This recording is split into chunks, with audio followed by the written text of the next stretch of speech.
Hello friends, good afternoon, नमस्ते।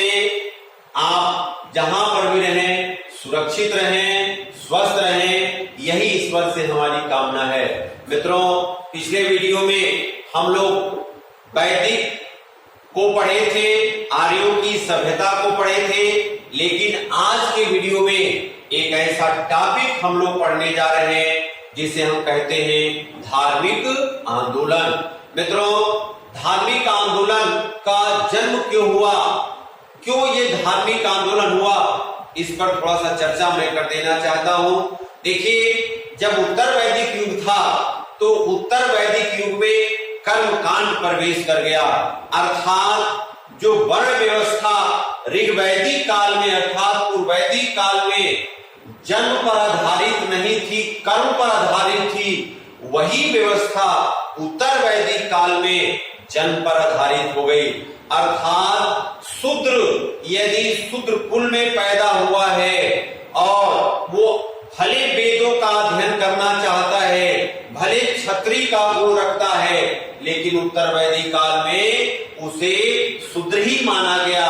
कहने का तात्पर्य क्या है कि पूर्व वैदिक काल में जन्म के आधार पर कोई व्यवस्था नहीं थी, कर्म के आधार पर व्यवस्था थी। इसलिए शूद्र में पैदा हुआ व्यक्ति यदि कर्म क्षत्रिय का करता था तो उसे क्षत्रिय वर्ण का माना जाता था, लेकिन उत्तर वैदिक युग में शूद्र में यदि पैदा हुआ है बच्चा और यदि वो क्षत्रिय का भी कर्म करना चाहता है, फिर भी उसे शूद्र कुल में ही रखा जाता था। इसलिए समाज में एक द्वेष भावना पैदा हुई, समाज में कटुता आई कि जो लोग शूद्र में या जो लोग क्षत्रिय में या ब्राह्मण में या वैश्य कुल में पैदा होते थे, यदि वो अपने कर्मों के आधार पर अपने वर्ण को परिवर्तित नहीं कर पा रहे थे तो उनके मन में एक आंदोलन की आवाज उठी।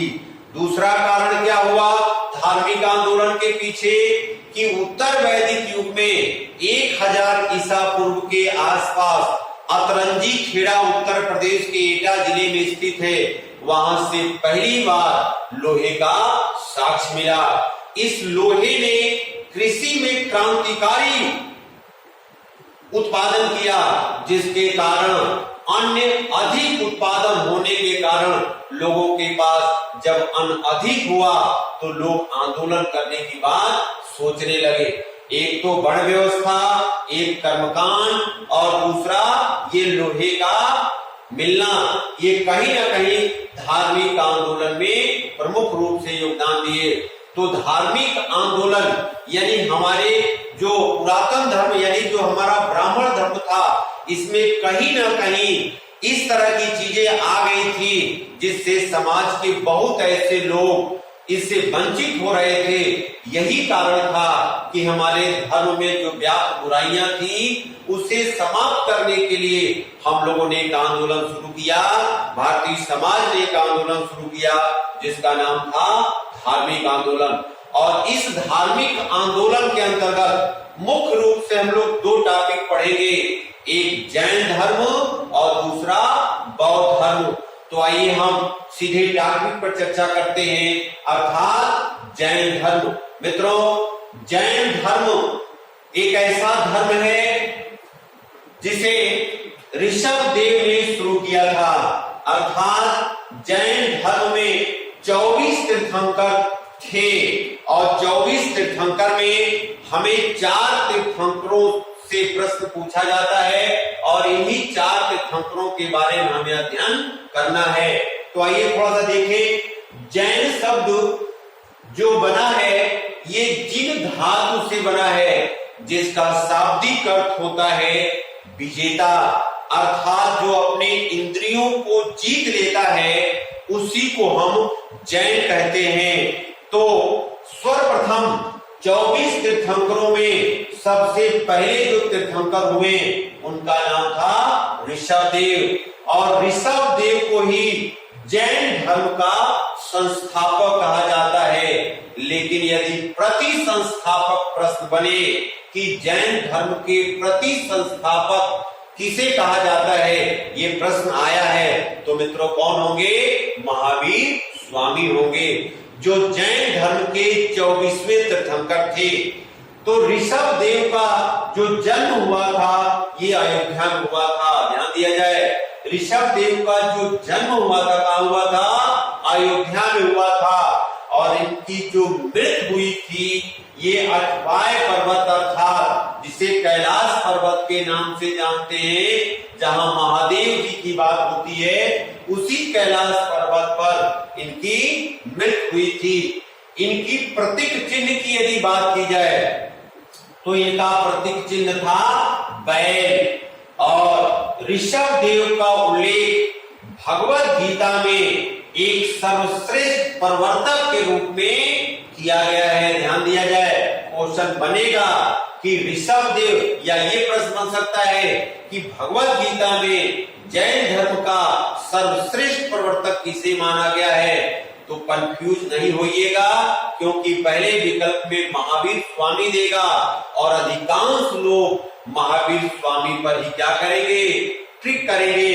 लेकिन आप थोड़ा सा सावधानी रखिएगा, भगवत गीता में ऋषभ देव को सर्वश्रेष्ठ प्रवर्तक कहा गया है। मित्रों, ऋग्वेद में 2 तीर्थंकरों का नाम मिलता है।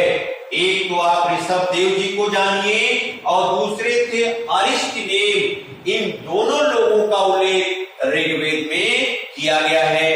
अब आइए, जो 19वीं तीर्थंकर थी, ध्यान दिया जाए, उनका नाम था मल्लिनाथ। ये कई बार प्रश्न आ चुका है। 24 तीर्थंकरों में एकमात्र तीर्थंकर मल्लिनाथ हैं, जिनका क्रम क्या है? 19वां है। और एकमात्र महिला तीर्थंकर थी, अर्थात 23 पुरुष हुए, एकमात्र महिला तीर्थंकर हुई जिसका नाम मल्लिनाथ था। और इनका प्रतीक चिन्ह, तो मित्रों ध्यान दीजिएगा, महिलाएं और किसी पर ध्यान दें या ना दें, लेकिन पूजा पाठ सुबह हुआ नहीं कि पूजा पाठ शुरू, अर्थात ये भी महिला है, तो सिर पर धारण कलश, अर्थात ये पूजा करने के लिए कलश सिर पर धारती हैं, तो इनका प्रतीक चिन्ह क्या है? सिर पर धारण कलश। अब आइए हम 23वें तीर्थंकर की बात करते हैं।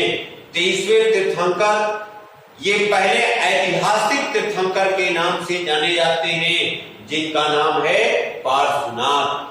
पार्श्वनाथ का जन्म काशी में हुआ था। इनके पिताजी काशी नरेश थे, जिनका नाम था अश्वसेन। इनकी माता, जिनका नाम था बामा, और इनका प्रतीक चिन्ह सांप का फण। ध्यान दिया जाए, ये समेत शिखर पर 30 वर्ष की अवस्था में इन्होंने गृह त्याग किया और समेत शिखर पर्वत पर गए और वहां पर 84 यानी 83 दिन तक कठोर तपस्या किया और 84वें दिन इनको ज्ञान प्राप्त हुआ। और ज्ञान क्या प्राप्त हुआ? जिसे जैन ग्रंथों में 4 महाव्रत के नाम से जाना जाता है। तो 84वें दिन जो इनको ज्ञान मिला, वो ज्ञान मिला था कि सदा सत्य बोलना चाहिए। यानी पहला ज्ञान ही नहीं मिला था सत्य बोलना चाहिए, दूसरा ज्ञान मिला था अहिंसा, अर्थात हिंसा नहीं करनी चाहिए, तीसरा ज्ञान मिला था अस्तेय, अर्थात चोरी नहीं करनी चाहिए, चौथा अपरिग्रह, अर्थात आवश्यकता से अधिक धन की इच्छा नहीं रखनी चाहिए। इस प्रकार 23वें तीर्थंकर, जिन्हें प्रथम ऐतिहासिक तीर्थंकर माना जाता है, इन्होंने 4 ज्ञान दिया समाज में। और इसी 4 ज्ञान में महावीर स्वामी ने अपना 5वां ज्ञान प्रस्तुत किया और वह ज्ञान था ब्रह्मचर्य।